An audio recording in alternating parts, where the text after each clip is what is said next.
Warahmatullahi wabarakatuh.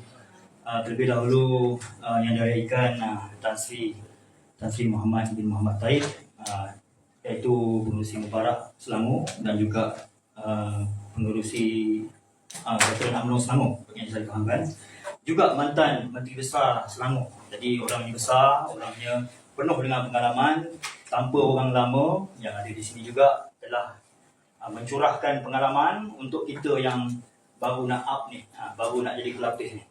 Jadi saya juga melalukan Timbalan Ketua Bahagian Dr. Afri Hanifullah, Pak Zahid, Pak Hashim dan juga ahli kita, dan juga sudah tentu kita tak lupa pengurusi Veteran UMNO Shah Alam, iaitu Datuk Nawi, sahabat saya juga, walaupun dia ni TikTok sensation sebenarnya, KA kan.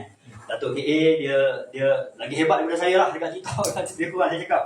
Tetapi memberi inspirasi. Ini yang poin yang saya nak tekankan. Orang-orang yang lama, tanpa mereka, kita di bawah ni, kita tak tahu mana arah tuju kita. Sebab itu hari ini kita ada buat program untuk menjemput orang yang sangat besar, orang yang diraikan, orang yang banyak jasa je pada Selangor. Dan kita nak belajar daripada Tan Sri. Kita di sini masih belajar, kita dah tua macam mana pun kita tetap belajar. Tetapi tanpa, masih lagi saya nak tekankan, tanpa golongan orang lama, orang yang berpengalaman, we are nothing. Kita muda-muda ni nothing lah. Saya pun taklah muda mana, walaupun saya masih pemuda, AJK pemuda. AJK pemuda yang tua sebenarnya, umur dah 42.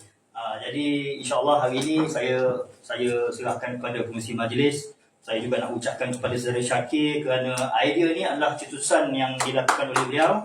Daripada zaman kita dekat Lapan Perdana ni, dia bawa nak bawa legenda UMNO ni untuk mencurahkan pengalaman mereka, untuk kita hayati, untuk kita tahu bagaimana kita nak bawa UMNO yang kita sayangi. Okey, maka dengan ini saya serahkan kepada Pengurusi Majlis. Wabillahi taufiq wal hidayah. Wassalamualaikum warahmatullahi wabarakatuh. Terima kasih. Terima kasih.